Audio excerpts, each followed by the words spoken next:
It was a house where appearances meant everything. The Crawfords, a family revered in their community, were the epitome of elegance, success, and unity. Their sprawling estate stood like a monument to their influence, a sanctuary of wealth and power. James Crawford, the patriarch, was known for his unrelenting ambition.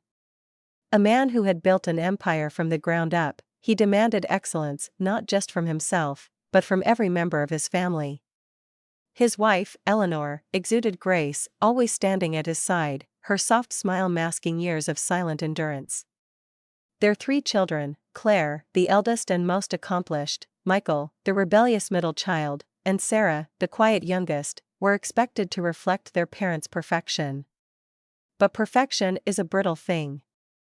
Before we explore this shocking story of love and betrayal, make sure you subscribe to Horror and Crime. Like this video, share it with fellow true crime enthusiasts, and hit the notification bell so you never miss a case that will leave you questioning everything. The cracks began with a letter. It arrived on a calm spring morning, unassuming in its plain white envelope, addressed to Claire. The contents, however, were far from ordinary. The message was simple, chilling: "You are not who you think you are." No sender. No explanation. Just an unsettling declaration that threw her world into chaos. Claire, ever the rational one, tried to dismiss it. Perhaps it was a cruel prank, an error. But as the days passed, the words gnawed at her. She couldn't shake the feeling that there was something more, something her family wasn't telling her. And so, one evening, she confronted her father. James Crawford, a man who thrived on control, did something Claire had never seen before. He faltered. His confident demeanor cracked, if only for a moment, as his eyes darted away. Then, with his signature composure, he dismissed her concerns, calling the letter nonsense and warning her not to waste time on foolish distractions. But his reaction only fueled her suspicion. Driven by unease, Claire began to dig. She combed through family records, old photographs, and hidden corners of the estate. Late one night, she stumbled upon a box in the attic, tucked behind dusty furniture. Inside were faded documents, unfamiliar photos, and a birth certificate, her birth certificate. Only it wasn't hers. The name, the date, even the parents listed were wrong. Her heart raced as the pieces began to fall into place. This wasn't a mistake. This was a secret, a deliberate, well-guarded secret. And it wasn't just her father who had kept it. Her mother, her siblings, even the family's closest confidants, they all knew. They had all lied. Claire's discovery sent shockwaves through the family. At first, no one wanted to talk about it. James demanded silence, Eleanor pleaded for unity, and Michael and Sarah avoided her altogether. But Claire refused to be silenced. She wanted answers, and she would get them, no matter the cost. As the tension simmered, an explosive confrontation erupted during a family dinner. James, desperate to maintain his authority, lashed out, revealing the depth of his involvement in the lie. Eleanor, torn between loyalty to her husband and love for her daughter, broke down, confessing her role. The truth was finally laid bare: Claire was adopted, her biological parents' identity shrouded in mystery. James had orchestrated the adoption in secret, fearing that the truth would tarnish the family's image. But the revelations didn't end there. Michael, emboldened by Claire's defiance, revealed his own long-held resentment. Years of being overshadowed by his sister, of living in a home where perfection was the only acceptable standard, had left him seething with anger. And Sarah, the quiet observer, admitted that she had known about Claire's adoption for years but had been too afraid to speak up. The dinner ended in chaos, with accusations flying and emotions spiraling out of control. Claire stormed out of the house, determined to uncover her past on her own. Michael followed soon after, vowing never to return. Eleanor retreated to her room, unable to face the destruction of the life she had spent decades building. And James, once so commanding, was left alone at the head of the table, staring into the remnants of the meal as if trying to piece together what had just happened. The Crawfords, a family that once stood as a symbol of unity, had been shattered. The betrayal wasn't just about the secret of Claire's adoption. It was about the lies they had all lived, the sacrifices they had made for the sake of an image, and the trust they had broken along the way. As this story unfolds, we'll delve deeper into the secrets that tore the Crawfords apart and the chilling consequences of their choices. But first, ask yourself, how far would you go to protect a secret? And what would you do if the family you trusted became the very source of your pain? If you haven't liked this video, please do. Like this story, subscribe to the channel, and click on the notification bell to never miss gripping stories like this in the future. Grab a cup of coffee, and let's continue. The Crawfords were a family people envied, though few truly understood them. James Crawford was a self-made millionaire, his fortune built on the back of shrewd business deals and an unrelenting drive to succeed. He was the kind of man who thrived on control, at home, at work, and in every interaction. Those who dared to challenge him quickly learned it was a mistake. But while his professional life was built on strategy, his personal life was constructed on appearances. Eleanor Crawford, his wife, was a vision of grace and composure. She was the perfect partner for a man like James, polished, poised, and endlessly supportive. Yet, behind her serene exterior, Eleanor carried the weight of years spent managing James's temper and maintaining the family's carefully curated image. She had long since learned the value of silence, of putting her husband's ambitions and the family's reputation above her own desires. It was a role she played with quiet resignation. Their eldest child, Claire, was the embodiment of everything James valued: accomplished, intelligent, and ambitious. From a young age, she had been groomed to excel, to carry the family's legacy into the future. She graduated at the top of her class, secured a prestigious job in finance, and had a social circle filled with equally accomplished friends. But Claire's success came at a cost. Beneath her polished exterior, she often felt like she was living someone else's dream, a dream her father had crafted for her. Michael, the middle child, was the family's wild card.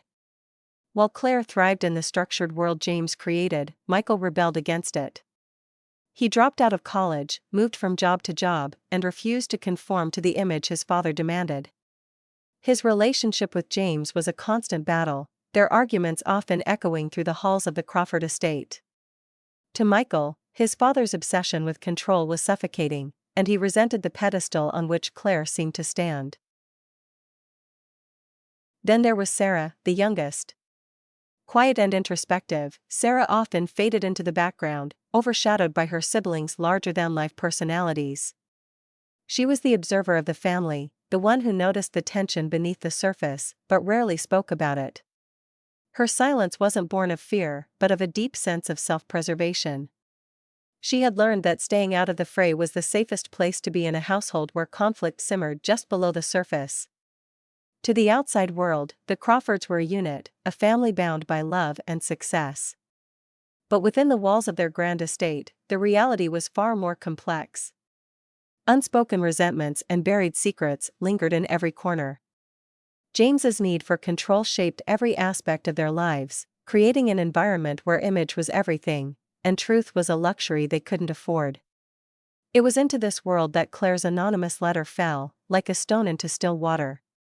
Its ripples spread quickly, disturbing the fragile equilibrium the Crawfords had maintained for years. Claire's discovery of her adoption wasn't just a personal revelation, it was a threat to the very foundation on which the family was built. The days following the letter were marked by a growing tension. Claire became obsessed with finding answers, poring over old family records and pressing her parents for information. Her questions were met with resistance. James dismissed her inquiries as nonsense, Eleanor pleaded for her to let it go, and Michael, though intrigued, warned her not to dig too deep. But Claire was undeterred. Late one evening, as the family gathered in the living room, the tension finally boiled over. Claire demanded the truth, her voice cutting through the silence. James, sitting in his leather armchair with a glass of whiskey in hand, tried to deflect her accusations. But Claire wouldn't be silenced. She confronted him with the evidence she had uncovered, the birth certificate, the photographs, the inconsistencies in their family's story. Eleanor, seated on the sofa with her hands tightly clasped, broke down in tears. "It wasn't supposed to be like this," she whispered. "We did it to protect you." The revelation hit like a thunderclap. James finally admitted to orchestrating Claire's adoption, spinning a story of noble intentions and the desire to give her a better life. But his confession did little to quell the storm. Claire felt betrayed, not only by her parents, but by the years of lies that had defined her identity. Michael, always the family's cynic, seized the moment to air his grievances. "This is what happens when everything has to be perfect," he spat. "You're so obsessed with control that you've destroyed us." His words struck a chord, and for the first time, the family's facade began to crack in full view. Sarah, who had been silent throughout the confrontation, finally spoke up. Her voice was soft but firm.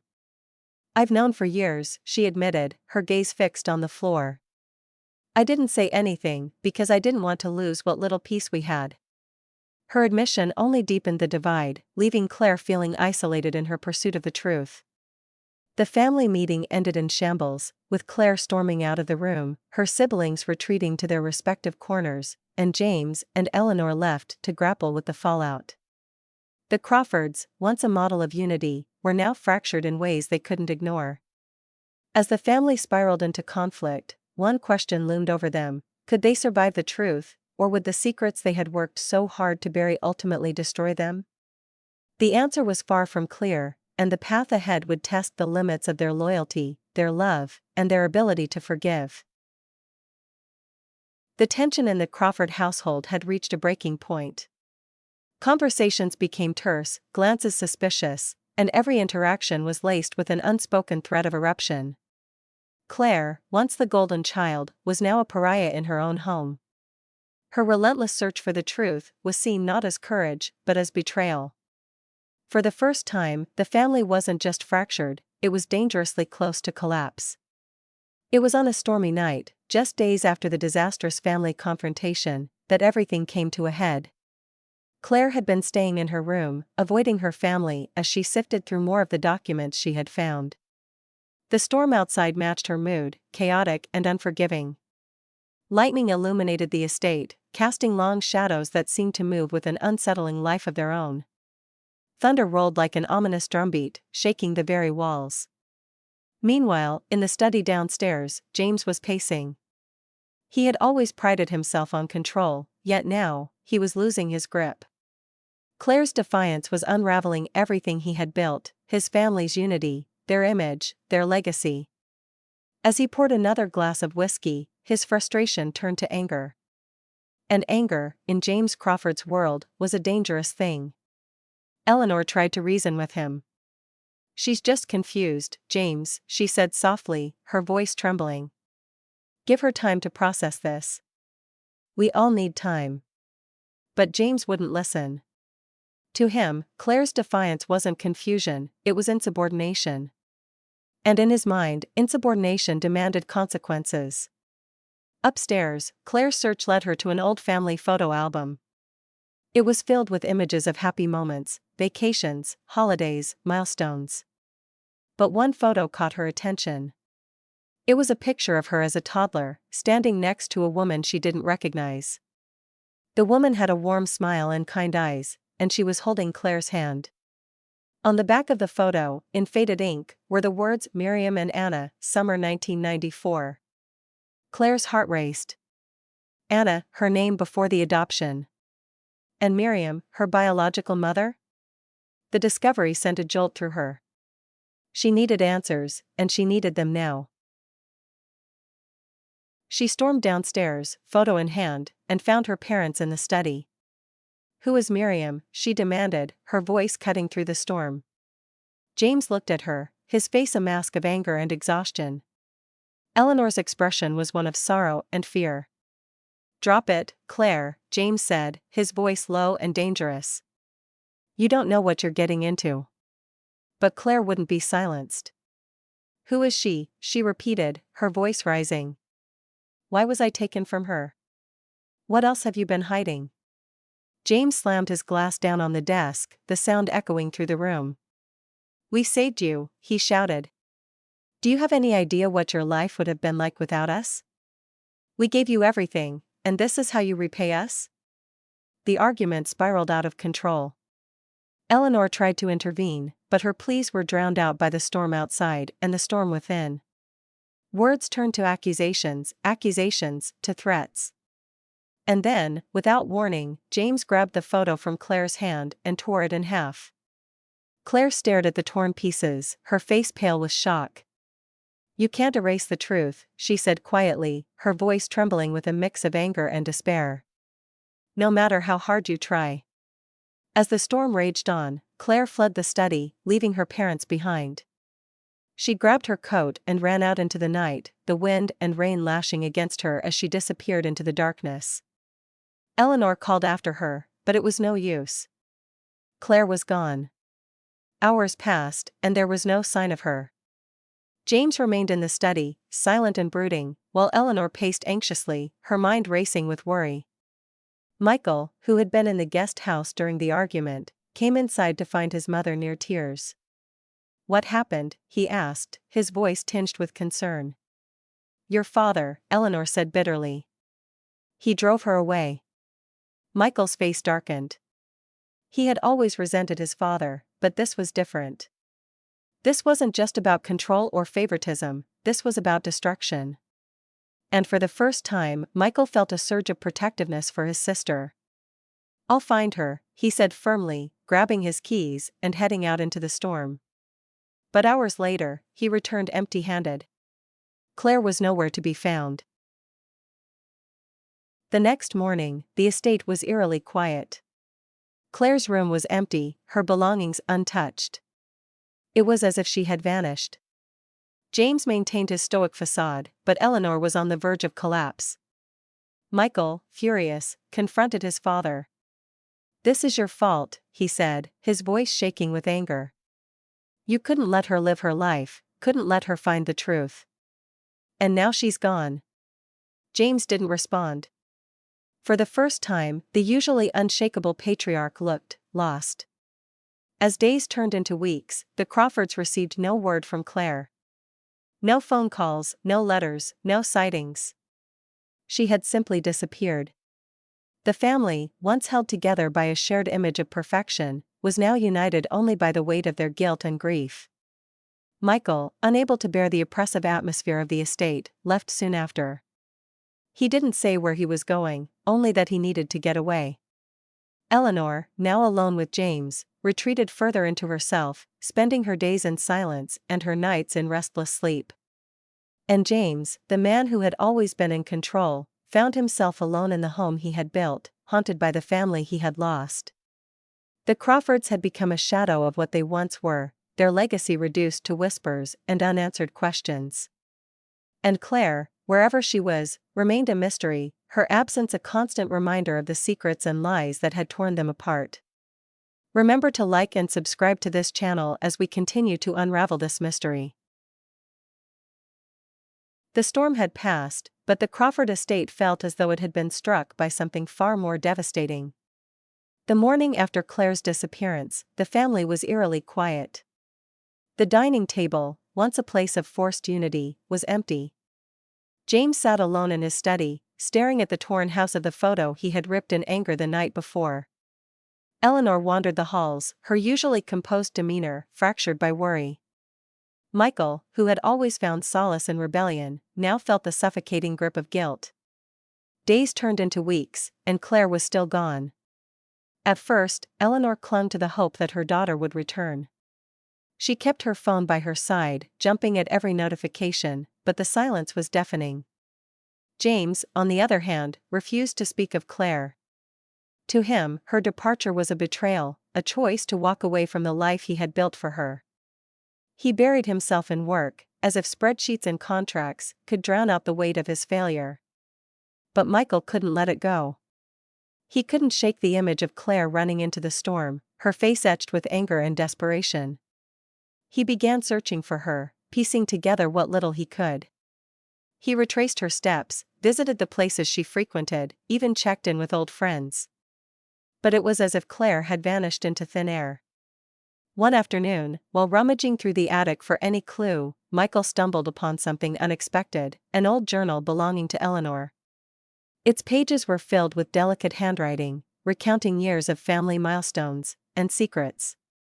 In one entry, dated shortly before Claire's adoption, Eleanor had written, "I fear this decision will haunt us.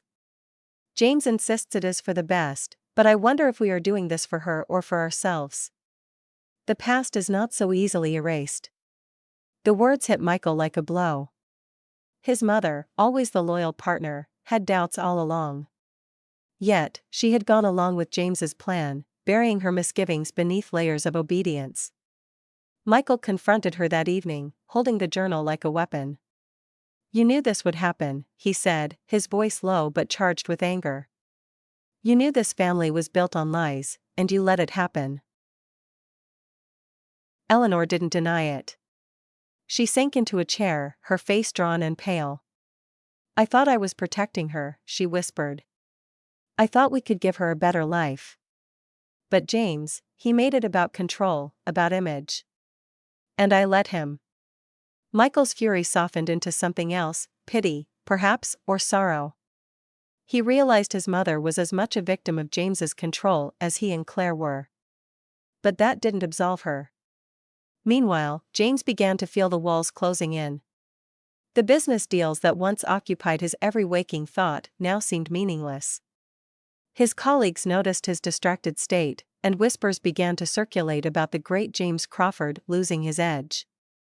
At home, the man who once commanded every room now moved like a ghost, his presence heavy but hollow. And then came the letter. It arrived on an otherwise uneventful morning, addressed simply to the Crawford family. Eleanor opened it with trembling hands, and as she read, her knees buckled. Michael rushed to her side, grabbing the paper before it slipped from her fingers. The letter was short, written in a neat, unfamiliar hand. "You took her from me. Now I've taken her back." There was no signature, no return address. Just a message that confirmed their deepest fear: Claire wasn't missing, she had been found by someone who knew the truth. James dismissed it as a prank, but Eleanor knew better. The guilt she had carried for years now blossomed into full-blown panic. "It's her," she said, her voice shaking. "It's Miriam." Michael was confused. "Who's Miriam?" he demanded. But Eleanor couldn't bring herself to explain. She only repeated the name as if it were a prayer or a curse. Michael took it upon himself to uncover the truth. He dug deeper than ever before, uncovering documents his father had hidden, old correspondence between James and a private agency. It became clear, Miriam was Claire's biological mother. She had been pressured into giving up her child, her consent buried beneath legal jargon and James's promises of a better future for the baby. But Miriam had never forgotten. And now, it seemed, she had returned. The revelation sent shockwaves through the family. Eleanor became consumed by grief, blaming herself for everything. Michael's resentment toward his father boiled over into outright hatred. But James remained stoic, his refusal to acknowledge his own culpability driving an even deeper wedge between him and the rest of the family. As the days passed, no further letters came. Miriam's message hung over the Crawfords like a storm cloud, and the family's once unshakable foundation crumbled further. Michael left the estate for good, vowing never to return. Eleanor retreated into herself, her health deteriorating as the weight of her choices bore down on her. And James, the man who had once ruled his family with an iron will, was left alone in the empty house he had fought so hard to control. Claire's whereabouts remained a mystery. Whether she was with Miriam, living a new life, or somewhere entirely unknown, no one could say. But her absence was felt in every quiet moment, every empty room, every echoing footstep in the vast halls of the Crawford estate. The Crawfords, once admired and envied, became a cautionary tale, a reminder of the devastating cost of secrets, lies, and the relentless pursuit of perfection. Weeks turned into months, and the Crawford estate remained a husk of its former self. Eleanor's health continued to decline, her once vibrant presence now a shadow that wandered the grand halls in silence. Michael, consumed by bitterness, had severed ties entirely, leaving no forwarding address. James, though outwardly composed, carried the weight of his isolation like a man dragging an anchor through an endless sea. And Claire was still gone, her absence an open wound that refused to heal. But the mystery of the letter lingered, its cryptic message haunting Eleanor most of all. She began spending her days in the attic, sifting through old memories, searching for answers in a past she'd tried so hard to forget. It was there, amidst the dust and forgotten relics, that she stumbled upon something she had long believed destroyed, a small wooden box, locked but faintly rattling when moved. Inside was a collection of faded photographs and handwritten notes, their edges frayed with age. They were from Miriam.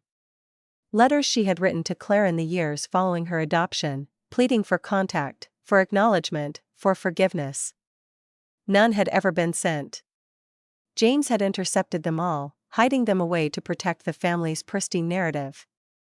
But now, they lay bare before Eleanor, each word a dagger of regret. One letter, dated just a year prior, stood out. "I've waited long enough. She deserves to know the truth. If you won't tell her, I will." Eleanor's hands trembled as she clutched the letter. She knew now that the storm tearing their family apart hadn't come from nowhere. Miriam had set it in motion, her relentless love for a daughter she'd been forced to give up colliding with James's obsession for control. And Claire, caught between two worlds, had vanished into the fallout. Desperate for answers, Eleanor reached out to an old friend of the family who had once been involved in the adoption process.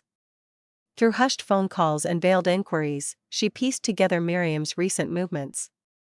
It wasn't much, a P.O. box in a small coastal town, a possible last known address, but it was enough to reignite Eleanor's hope. For the first time in months, Eleanor confronted James. She showed him the letters, her voice trembling with anger and anguish. "You kept these from her," she accused. "You robbed her of the chance to know who she was. You destroyed everything." James didn't deny it. Instead, he dismissed it with his usual cold logic. "I did what was necessary to protect this family. Claire doesn't need Miriam. She needs stability." "Stability?" Eleanor's voice broke. "She needed the truth. And now, because of your lies, she's gone. We've lost her, James. We've lost everything." But James refused to accept blame. He returned to his study, leaving Eleanor to weep alone, clutching the letters like a lifeline. Eleanor, however, wasn't ready to give up. With the little information she had, she set out for the coastal town, determined to find Claire, or at least Miriam. She drove for hours, the weight of years of silence and complicity pressing down on her. When she arrived, she found the P.O. box empty, but a kind postal worker offered a clue. A woman matching Miriam's description had been seen at a small bookshop nearby. The bookshop was quaint, lined with dusty shelves, and filled with the scent of aged paper. Eleanor's heart raced as she stepped inside. A woman stood at the counter, her back to the door, sorting through a stack of books. Her hair was streaked with gray, her posture slightly stooped, but there was no mistaking her. It was Miriam. Eleanor hesitated, unsure of what to say. But Miriam turned, her eyes widening with recognition. "Eleanor," she said softly, her voice a mixture of surprise and sadness.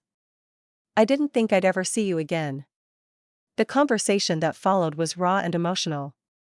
Miriam revealed that she had found Claire months earlier. They had met, talked, and begun to build a fragile connection.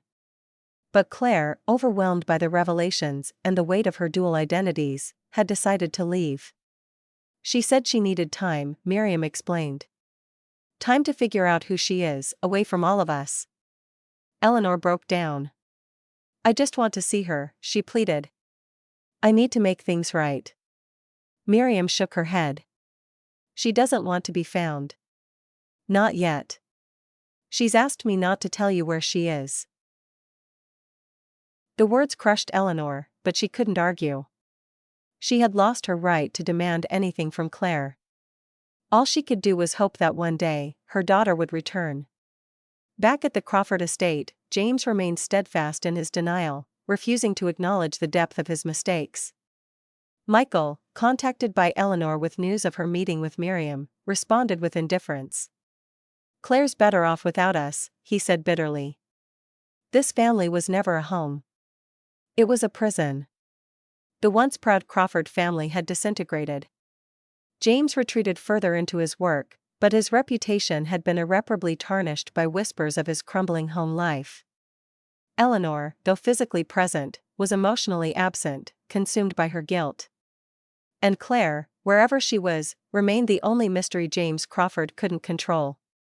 The Crawford story is one of love, betrayal, and the devastating cost of secrets. In their quest to protect what they valued most, their image, their power, they lost the very thing that mattered most, each other. As we close this chapter of real-life crime chronicles, we leave you with one question: how far would you go to protect a lie? And what would you do when the truth finally came for you? The Crawfords' once pristine legacy had been reduced to whispers of scandal and the aching silence of an empty home. James, the patriarch who built his empire on control and appearances, now lived in isolation, surrounded by the shadows of the life he tried so hard to mold. Eleanor, who once stood gracefully by his side, spent her days in quiet sorrow, her health and spirit waning under the weight of regret. Michael, the rebellious middle child, had vanished into the world, determined to escape the confines of his family's expectations. And Claire, the daughter whose courage to seek the truth had shattered everything, remained an enigma, her whereabouts unknown. But was it really Claire's quest for answers that destroyed the family? Or had the Crawfords' destruction begun long before, when James first decided that truth was a liability and secrets were the cost of success? This story isn't about a crime solved or justice served. It's about the choices we make, the lies we tell ourselves, and the cost of maintaining an illusion. For the Crawfords, perfection wasn't just a goal, it was a cage. And when the cage broke, it wasn't freedom they found, but devastation. Eleanor's meeting with Miriam brought some answers, but no resolution. Miriam, who had spent years mourning the loss of her daughter, had found Claire only to lose her again. For Eleanor, the knowledge that Claire was alive brought a sliver of peace, but the distance between them remained an unbearable chasm. And for James, the revelation of Miriam's involvement only deepened his anger, not at himself, but at the world he believed had wronged him. As the months turned into years, the Crawfords drifted further apart. The estate, once filled with life, grew quiet. James rarely left his study, the man who once commanded rooms, now a prisoner of his own solitude. Eleanor passed away quietly one winter evening, her final days marked by reflections of what could have been. Michael, far from the family home, built a life of his own but carried the scars of his upbringing. He avoided relationships, distrustful of anyone who tried to get too close. And yet, in the quiet moments of his life, he couldn't help but wonder if he, too, had abandoned Claire when she needed him most. And Claire? Her story remains a mystery. Some say she started over in a new city, far from the shadows of her past. Others believe she found peace with Miriam, finally learning the truths about her origins. But the truth, like so much of the Crawfords' lives, remains out of reach, hidden in the silence of unanswered questions. The story of the Crawfords is a haunting reminder that the greatest betrayals often come from those we trust the most. It's not just the secrets themselves, but the lies we live to protect them that do the most damage. What would you have done in Claire's position? Would you seek the truth no matter the cost, or would you preserve the illusion for the sake of peace? Let us know your thoughts in the comments below. As we close this chapter, remember, the most chilling stories are not always about crimes committed in the open, but about the hidden battles we fight within ourselves and our families. Don't forget to like, subscribe, and hit the notification bell to ensure you don't miss our next gripping tale. In our next episode of Real Life Crime Chronicles, we'll uncover the shocking story of a secret sibling rivalry that spiraled out of control. What happens when love turns to jealousy and jealousy turns to vengeance? Stay tuned for another tale of betrayal, obsession, and the devastating consequences of family conflict. We will see you in the next one.